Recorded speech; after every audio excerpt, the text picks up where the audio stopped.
This is how Warren Buffett instructed his trustee to invest his estate for his wife upon his death. I know 90% of you know who Warren Buffett is, so I will not bore you with those details, but he was very generous with his advice and sharing his knowledge as one of the wealthiest people on planet Earth. And he left us with a very valuable information, how he instructed his trustee to invest his money, like his wealth, for his wife after he's going to be gone. As CEO of Berkshire Hathaway, he writes annually letters to investors. This piece of information, these instructions, come from his 2013 shareholder letters. And as he said, they could not be more simple. Put 10% of cash in short-term government bonds and 90% in a low-cost S&P 500 index fund. I suggest Vanguard's. I believe the trust's long-term results from this policy will be superior to those attained by most investors, whether pension funds, institutions, or individuals who employ high-fee managers. So that's the so-called Warren Buffett Portfolio. The ticker symbol in the US for the S&P 500 index is VOO. You can find it on European stock exchanges under CSPX. And the ticker symbol for the short-term government bonds is BSV from Vanguard. But we'll touch on this in a little bit because you might not need this one. If your question is if you can swap the S&P 500 index with the total stock market index because you might want more diversification than the S&P 500 index, that's totally fine without sacrificing returns. So if you just swap the S&P 500 index with the Vanguard's total stock market index, the US total stock market index, the performance is going to be relatively the same. If you go outside the United States with the world index, then your performance might suffer because historically speaking, over the past 50 years, if you would have invested in other places outside the United States or in an ETF or in an index fund, you would have underperformed the Vanguard's total stock market index. This is one of the reasons why Warren Buffett likes the S&P 500 index and the US stock market as a whole so much, and says the following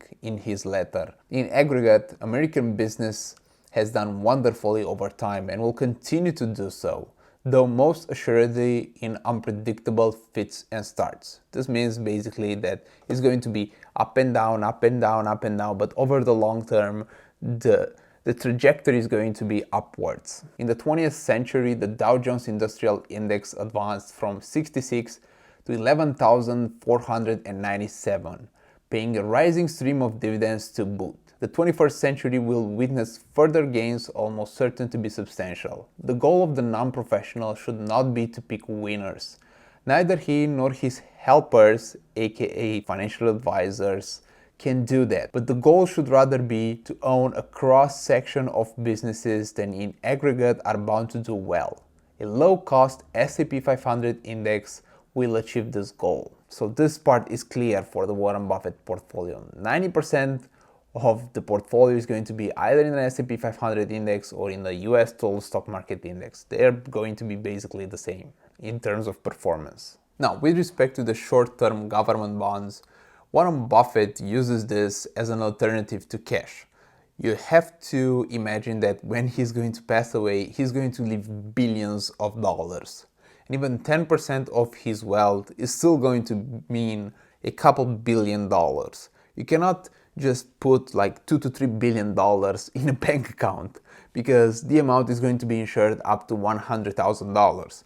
But if you use short-term government bonds or any government bonds, those bonds or the principal invested in those bonds is guaranteed by the full faith and credit of the United States. So basically you have an insurance from the government that they will pay back the principal whenever it's due. So this is the cash buffer that he will leave behind, 10% of his portfolio in case an emergency happens, or in case the emergency happens when the stock market is going to be in a downturn. So if the stock market, for example, is crashing like it was the case with March 2020, then they can fund the expenses from the short-term government bonds, or basically from the cash stash and not sell investments in a down market to fund expenses, emergencies, and so forth. So for us regular people who do not have millions and billions of dollars, I would say that this is not necessary, because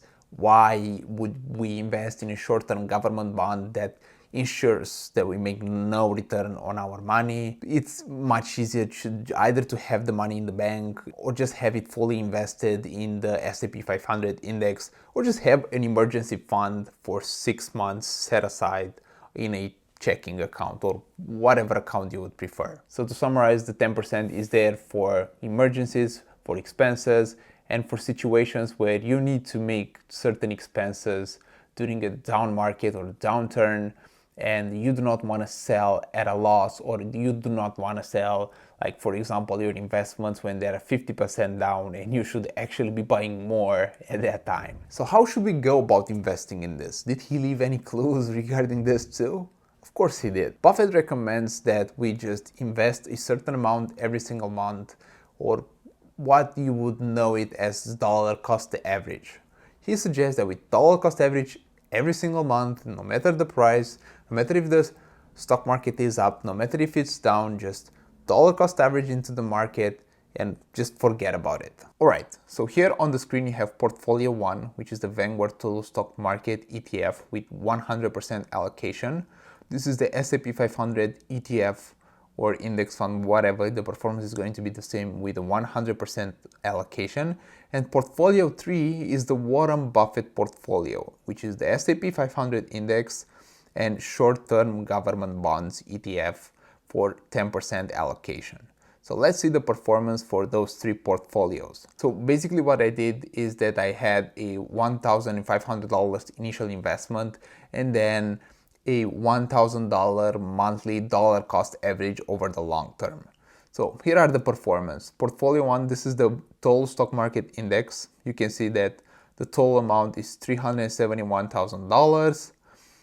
You have the Portfolio 2, which is the S&P 500, which outperformed the total stock market index, but not by much, by $7,400.